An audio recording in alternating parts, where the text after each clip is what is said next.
सभी को राम राम। तो चलिए हम आज की हमारी श्री राम कथा प्रारंभ करते हैं। सबसे पहले प्रभु का नाम ले लेते हैं। प्रभु की प्रभु के दरबार के दर्शन अपने मन में करते हैं। मानसिक भक्ति करते हुए अपने नेत्रों को बंद करके राम दरबार की छवि अपने हृदय में देखते हैं। हमारे प्रभु श्री राम सिंहासन पर विराजे हुए हमें आशीर्वाद देते हुए और माता सीता उनके साथ विराजी हैं।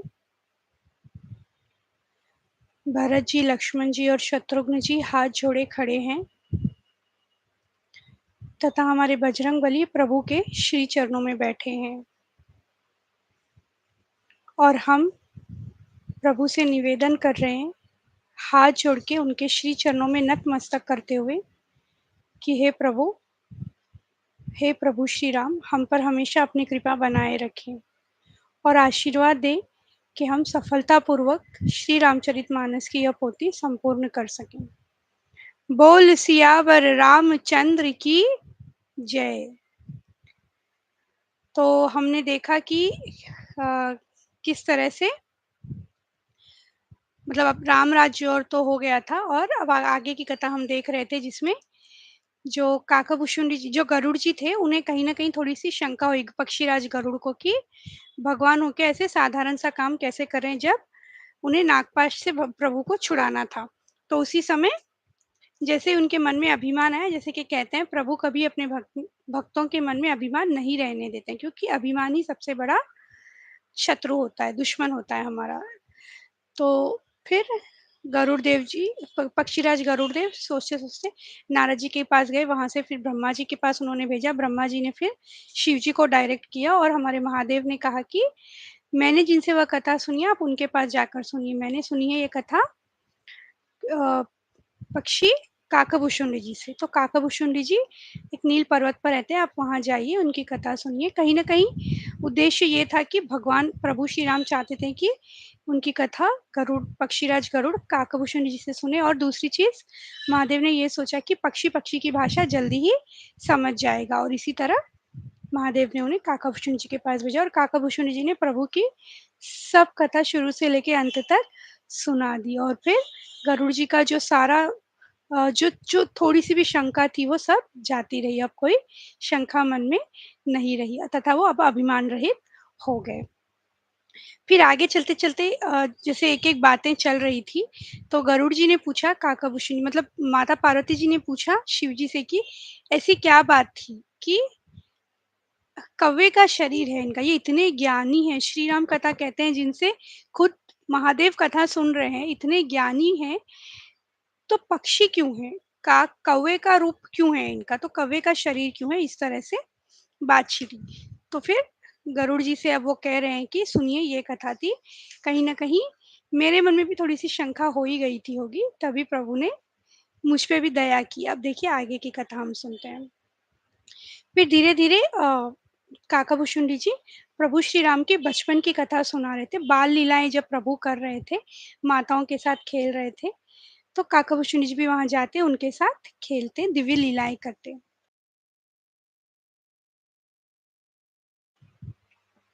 और फिर बाल लीलाएँ जब कर रहे थे, काकाभूषुंडी जी अब वहाँ की कथा हमें सुना रहे हैं।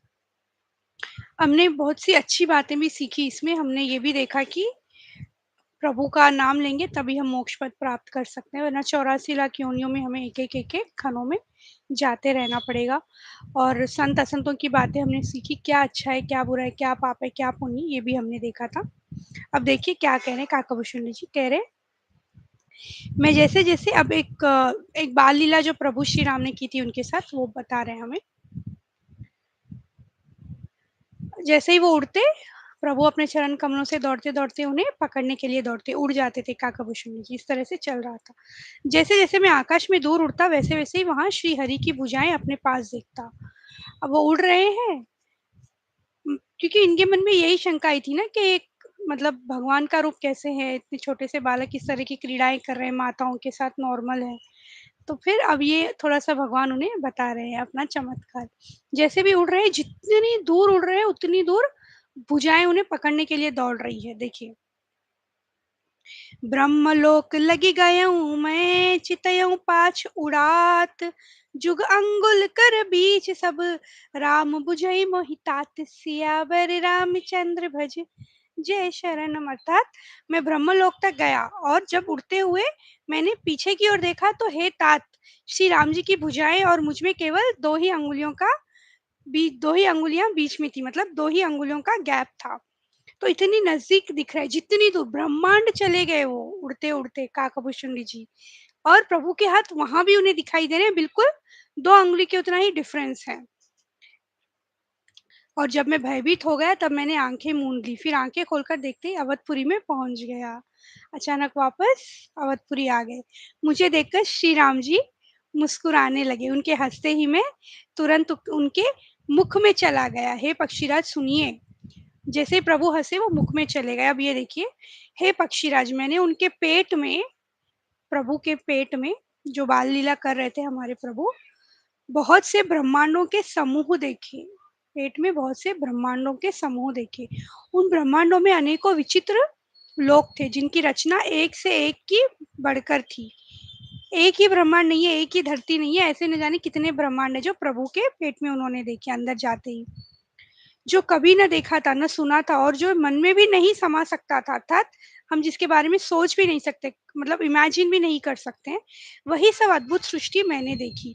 तब उसका किस प्रकार वर्णन किया जाए। मैं एक एक ब्रह्मांड में एक एक 100 वर्ष तक रहता, एक एक ब्रह्मांड में एक एक 100 वर्ष तक रहता, ब्रह्मांड में वैसे ही रहते और फिरते रहते हो तथा नाना जाति के देवता और दैत्यगण थे। सभी जीव वहां दूसरे ही प्रकार के थे, अलग अलग टाइप के लोग थे। अनेक पृथ्वी, नदी, समुद्र, तालाब, पर्वत तथा सभी सृष्टि वहां दूसरी प्रकार की थी।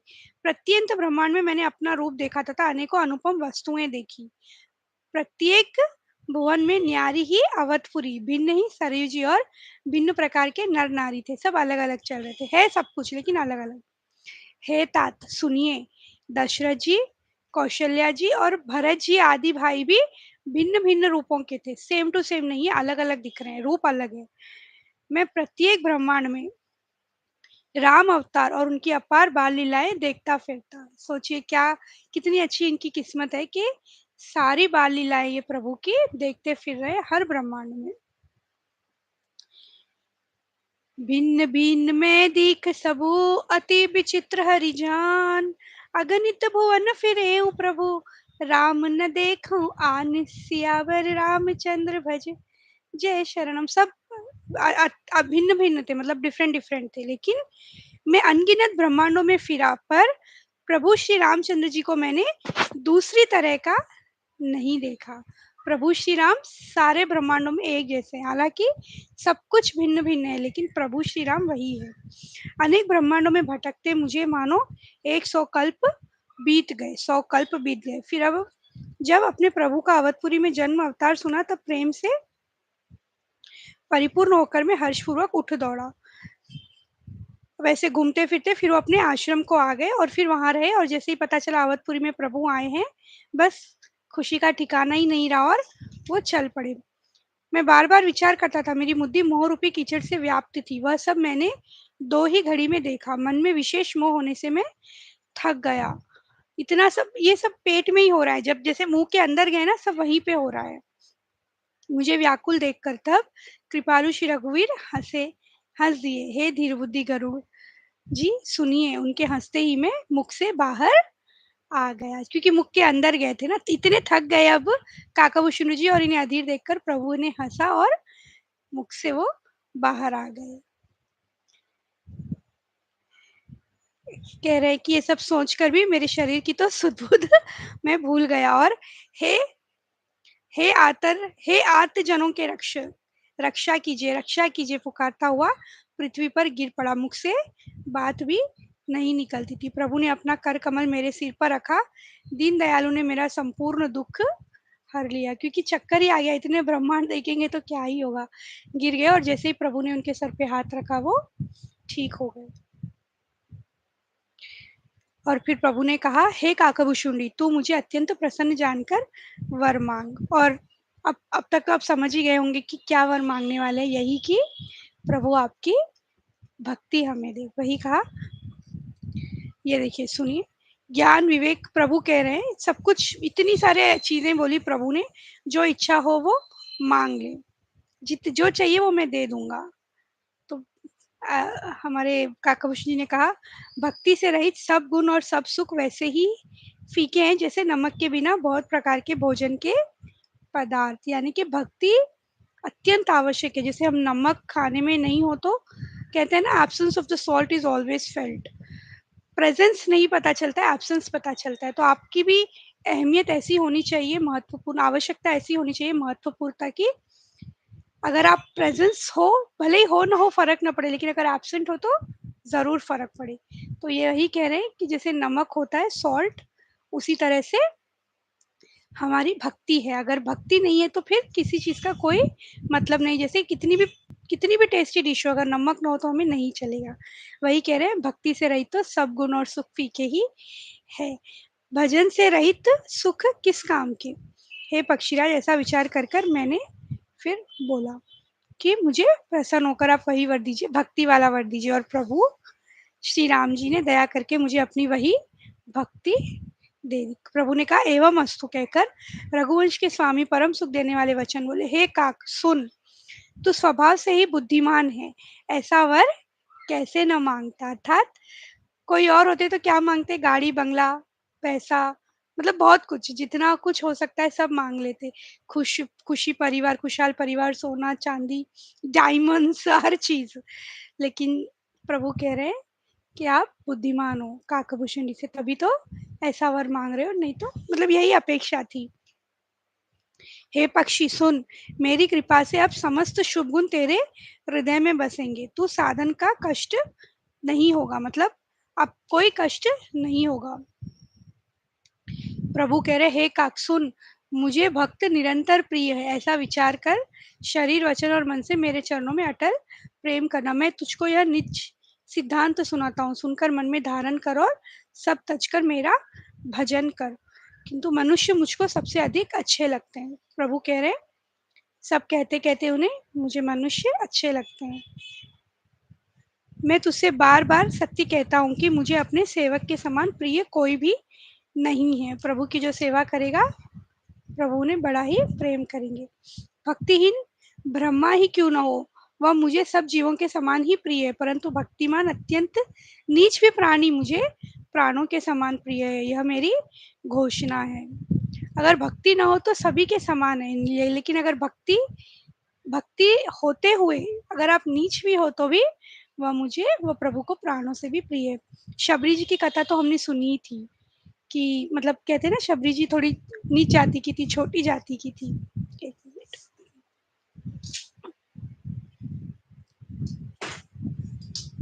थोड़ी सी छोटी जाति की थी, लेकिन शबरी माता की कथा तो हम सब जानते ही हैं, कितना बड़ा पद उन्हें प्राप्त हुआ। क्यों? क्योंकि भक्ति के कारण। एक पिता के बहुत से पुत्र पृथक पृथक गुण स्वभाव और आचरण वाले होते हैं। कोई पंडित होता है, कोई तपस्वी, कोई ज्ञानी, कोई धनी, कोई शूरवीर, कोई दानी। तो इस तरह से प्रभु एक कथा सुना रहे हैं लेकर, वह पुरुष हो, नपुंसक हो, स्त्री हो, अथवा आचार विचार कोई भी जीव हो, कपट छोड़कर जो भी सर्व भाव से मुझे बचता है वह मुझे परम प्रिय है। जैसे जनरली कहते हैं ना, क्या लॉजिक पूछते हैं कि भक्ति करेंगे तो ही होगा क्या, भक्ति नहीं करेंगे तो क्या भगवान हमें नहीं चाहेंगे।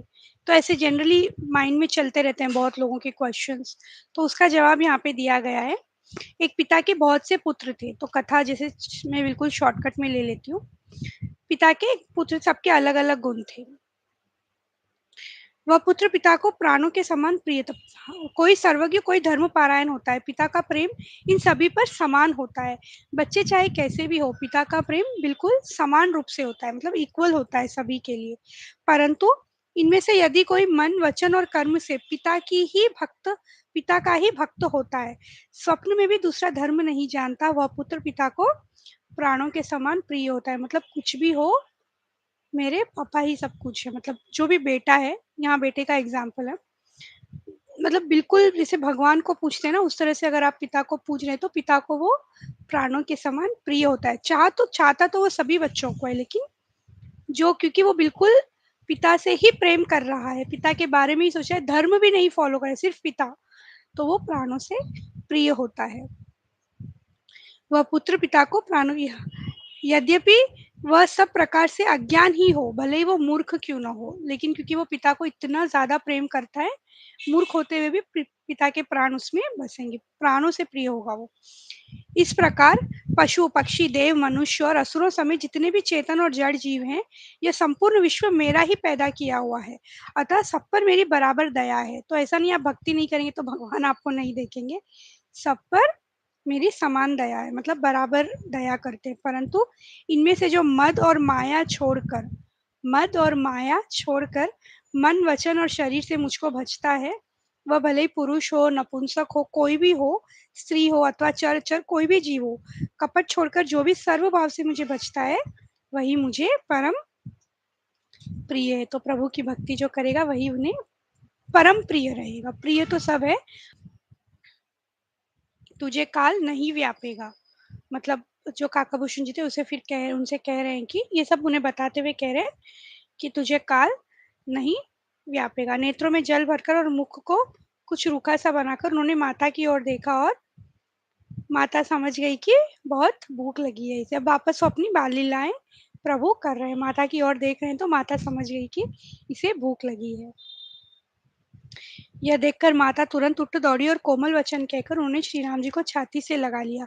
वे गोद में लेकर उन्हें दूध पिलाने लग गई और श्री रघुनाथ जी की ललित लीलाएं गाने लगी। मैं और कुछ समय तक अवधपुरी में रहा और मैंने श्री राम जी की रसीली बाल लीलाएं देखी। उनकी कृपा से मैंने भक्ति का वरदान पाया, उन्हें भक्ति भक्ति का वरदान तो मिल ही गया, और फिर मैं वापस अपने आश्रम लौट आया। कौन? काकाभूषुंडी जी। हे पक्षीराज गरुड़, अब मैं आपसे अपना निजी अनुभव कहता हूँ, मतलब जो मुझे आउट ऑफ पर्सनल इंटरेस्ट है वो मैं आपसे कहता हूँ। भगवान के भजन बिना क्लेश दूर नहीं होते, प्रभु भजन बिना क्लेश दूर नहीं होते। श्री राम जी की कृपा बिना श्री राम जी की प्रभुता नहीं जानी जाती। जब तक प्रभु नहीं चाहेंगे आप उनकी प्रभुता नहीं जान पाएंगे, अर्थात जब तक उनकी कृपा नहीं होगी कोई श्री राम चरित्र सुन नहीं पाएगा, कोई उनका नाम नहीं ले पाएगा, कोई उनके भजन नहीं गा पाएगा। और मैं हमेशा कहती हूँ, जो आप लोग श्रवण कर रहे हैं, जो मैं कथा पढ़ रही हूँ और ऐसे कितने हैं जो पढ़ रहे हैं, ये सब सिर्फ प्रभु कृपा से ही पॉसिबल है।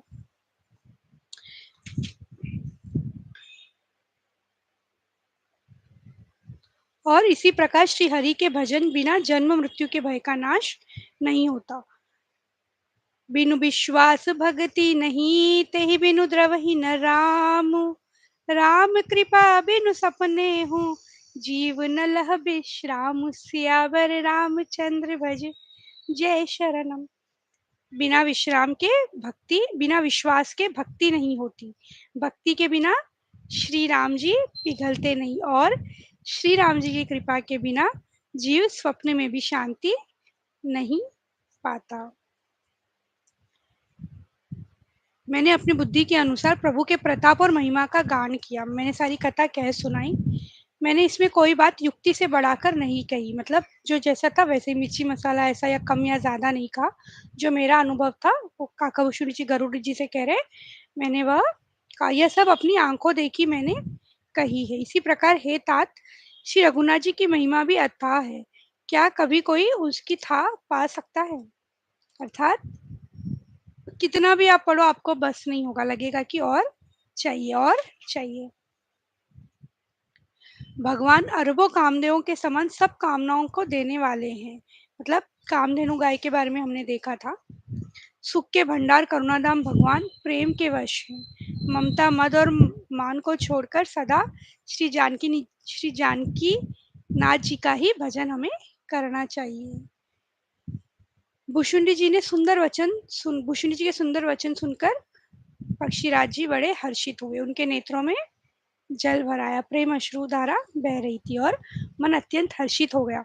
उन्होंने श्री रघुनाथ जी का प्रताप हृदय में धारण कर लिया। गुरु के बिना कोई भवसागर नहीं तर सकता, चाहे वह ब्रह्मा जी और शंकर जी के समान ही क्यों न हो। गरुड़ जी ने कहा, हे तात, मुझे संदेह रूपी सर्प ने ढस लिया था। संदेह रूपी ढस लिया था। बहुत ही कुतर्क रूपी दुख देने वाली लहरें आ रही थी। आपकी कृपा से मेरा मोह नाश हो गया और मैंने श्री राम जी का अनुपम रहस्य जाना है। और फिर बात करते-करते अब ये क्वेश्चन जो मेन पार्वती माता जी पूछ रही थी ना, आपने यह काक शरीर किस कारण से पाया, वह भी बताइए। आपके प्रेम युक्त सुंदर प्रश्न सुनकर मुझे अपने बहुत जन्मों की याद आ गई। जो काकभूषण जी थे, इस जन्म में वो मतलब अभी जब हम बात कर रहे हैं, वो कौवा बने हुए हैं। पर उनके और पिछले न जाने कितने जन्म होंगे। जैसे हम भी न जाने कितने जन्मों से आ रहे हैं, पर हमें याद कुछ नहीं रहता है कि पिछले जन्म में क्या हुआ था। सिर्फ कर्म के भरोसे हम चलते हैं। लेकिन काकभूषुंडी जी को वरदान था, मतलब उन्हें आशीर्वाद था, तो वो सारे जन्म उन्हें याद आ गए। कह रहे हैं, सारे जन्मों की याद आ गई। मैं अपनी कथा आपको विस्तार से कहता हूँ, डिटेल में कथा कह रहे हैं। मैंने इसी शरीर से श्री राम जी की भक्ति प्राप्त की है। इसी से इस पर मेरी ममता अधिक है। जिससे अपना कुछ स्वार्थ होता है, उस पर सभी कोई प्रेम करते हैं। कहने का तात्पर्य ये है कि जो काक के रूप में थे, कौवे के रूप में थे, उसी में उन्हें श्री राम जी की भक्ति मिली। तभी वो उसी शरीर से इतना प्रेम करते हैं। क्यों इंसान नहीं बने या क्यों कुछ देवता, कुछ भी बन सकते थे, प्रभु की भक्ति मिली है, लेकिन काक के शरीर में ही क्यों रह गए? तो उन्होंने कहा कि मुझे श्री राम भक्ति इसी शरीर में मिली है, इसीलिए मैं इससे थोड़ी ममता मेरी इसमें अधिक है। और कह रहे हैं कि चाहे कोई कितना ही सज्जन कहते हैं, अपना परम हित जानकर अत्यंत नीच से भी प्रेम करना चाहिए। किसी को छोटा बड़ा नहीं समझना चाहिए। जीव के लिए सच्चा स्वार्थ यही है कि मन और कर्म से श्री राम जी के चरणों में प्रेम हो। वही शरीर पवित्र और सुंदर है, जिस शरीर को पाकर श्री रघुवीर जी का भजन किया जाए। तो प्रभु का नाम लेंगे तो हमारा जन्म वैसे भी सफल हो जाएगा। अब कह रहे हैं, मेरा मरण अपनी इच्छा पर है, परंतु फिर भी मैं यह शरीर नहीं छोड़ता, क्योंकि वेदों ने वर्णन किया है कि शरीर के बिना भजन नहीं होता। तभी तो कहते हैं कि मनुष्य रूप जो मिलता है, वो उसका हमें मैक्सिमम यूटिलाइजेशन करना चाहिए। ऑप्टिमम भी नहीं, मैक्सिमम यूटिलाइजेशन। क्यों? क्योंकि मनुष्य शरीर मिला है, तो यही एक रास्ता है मोक्ष के द्वार पाने का हमारे लिए, जो कि प्रभु नाम से ही होता है। और इसीलिए हम श्री राम कथा सुन रहे हैं, इतने बिजी होते हुए भी। तो यहाँ पे कह रहे हैं कि काकाभूषुंडी जी का मरण उनकी इच्छा पर है। जब वो चाहे, जैसे चाहे वो कर सकते हैं और किसी भी शरीर में जा सकते हैं। किंतु मैं यह शरीर नहीं छोड़ता। जैसे ही शरीर छोड़ेंगे, फिर भजन कैसे करेंगे? इसीलिए नहीं छोड़ता। अनेकों जन्मों में मैंने अनेकों प्रकार के योग, तप, जप, यज्ञ और दान आदि कर्म किए। जगत में ऐसी कौन योनि है जिसमें मैंने बार-बार घूम फिर कर जन्म न लिया हो? जैसे हमने देखा 84 लाख योनियाँ होती हैं, तो उसमें जीव जाते ही रहती है आत्मा। तो ये कह रहे हैं काकाभूषुंडी जी, मैं ना जाने कितने रूप लिया और कितने जन्म मैंने लिए हैं, पर अब इस जन्म की तरह मैं कभी सुखी नहीं हुआ। क्यों? क्योंकि प्रभु की भक्ति मिली है। सुनिए, अब मैं अपने प्रथम जन्म के चरित्र को कहता हूँ। सबसे पहला जो जन्म हुआ था आत्मा का, उसकी कथा कह रहे हैं। पूर्व के एक काल कल्प में पापों का मूल युग कलयुग था, जिसमें पुरुष और स्त्री सभी अधर्म परायण और वेद के विरोधी थे। अब ये एक ऐसे युग में गए हैं, मतलब जन्म हुआ है उनका कलयुग में। ये उसकी कथा बता रहे हैं, क्योंकि ब्रह्मांड तो बहुत सारे, ऐसा मत समझिए कि अभी कलयुग है तो अभी काकाभूषुंडी जी आएंगे। ये तो हम सिर्फ एक ही ब्रह्मांड की बात करें एट दिस टाइम। ऐसे बहुत से ब्रह्मांड है, अनेकों ब्रह्मांड है। और अब ये कलयुग के बारे में कह रहे हैं कि कलयुग में इनका जन्म हुआ था। पूर्व के कल में पापों का मूल युग कलयुग था, जिसमें सभी अधर्म परायण और वेद के विरोधी थे। कोई धर्म का पालन नहीं करता था। उसी कलयुग में मैं अयोध्यापुरी में जाकर शूद्र का शरीर पाकर जन्मा। अयोध्यापुरी में एक शूद्र का जाति का लेके वहां पे वो जन्म हुआ उनका। मैं मन, वचन और कर्म से शिवजी का सेवक था। एक्चुअली शिवजी के बड़े भगत थे और दूसरे देवताओं की निंदा करने वाला अभिमानी। कहते हैं ना, भक्ति आप किसी की भी कीजिए, लेकिन दूसरे भगवानों की या किसी और के भगवान की हमें कभी निंदा नहीं करनी चाहिए, बुरा नहीं बोलना चाहिए। मतलब मेरे ही भगवान बड़े हैं, वो भगवान तो छोटे हैं, ऐसा। तो काकाभूषुंडी जी को ये था, शिव जी के तो बड़े सेवक थे, लेकिन अभिमान था उन्हें कि दूसरे भगवान छोटे हैं करके। अब मैंने अवध का प्रभाव जाना। वेद शास्त्र और पुराणों में ऐसा गाया है कि किसी भी जन्म में जो कोई भी अयोध्या में बस जाता है वह अवश्य ही श्री राम जी के परायण हो जाएगा। अवध का प्रभाव जीव तभी जानता है जब हाथ में धनुष धारण करने वाले श्री राम जी उसके हृदय में निवास करते हैं। वह कलिकाल बड़ा कठिन था, उसमें सभी नर नारी पापों से ही लिप्त थे। प्रभु ऐसे तो नहीं दिखेंगे ना, पाप में होंगे तो नहीं दिखेंगे, पुण्य पे ही दिखेंगे धनुषधारी हमारे प्रभु श्री राम। अब ये कलयुग के बारे में हमें बता रहे कि उन्होंने क्या देखा उस कलयुग में।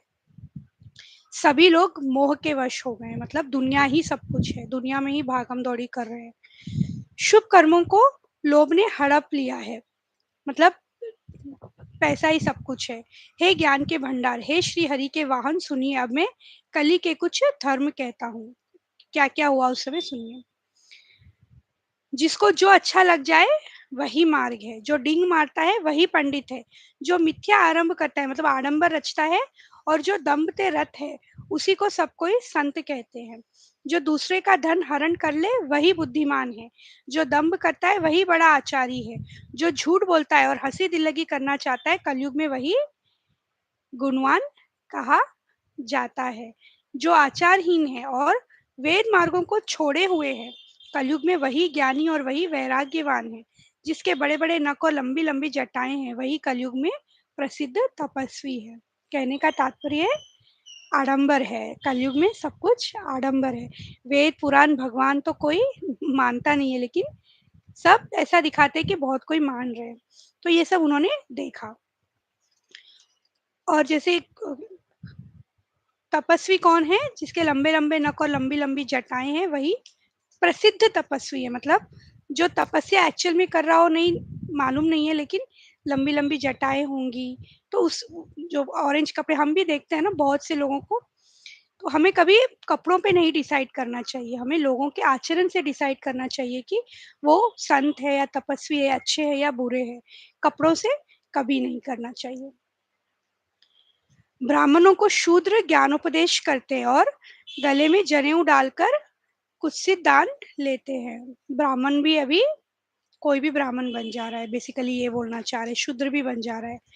मैंने उस कलयुग का ऐसा चरित्र देखा, वे स्वयं तो नष्ट हुए ही रहते हैं, जो कहीं सन्मार्ग का प्रतिपालन करते हैं उनको भी वे नष्ट कर देते हैं। अगर कोई अच्छा भी करना चाह रहा हो तो नहीं, कोई श्री राम कथा हाँ लाइफ पे चल रही है सुन लीजिए तो कोई क्या बोलेगा, दूसरा होगा साथ में घूमने फिरने वाला, कोई जरूरत नहीं है कथा क्या सुनना है, चलो घूम के आते हैं।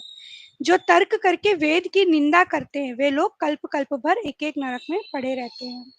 तात्पर्य ये है कि जितना हो सकता है हमें अच्छे मार्ग पे ही चलना चाहिए और दूसरों को कभी छेड़ना नहीं है। कोई मंदिर जाना चाह रहा है, कोई भगवान का नाम लेना चाह रहा है, उन्हें लेना देना है, उन्हें करने देना चाहिए। क्योंकि जो वेद की निंदा करते हैं कल्प कल्प भर एक एक नरक में पड़े रहते हैं। न जाने कितने नरक हैं, गरुड़ पुराण में हमने सुने ही होंगे, बहुत सारे नरक होते हैं।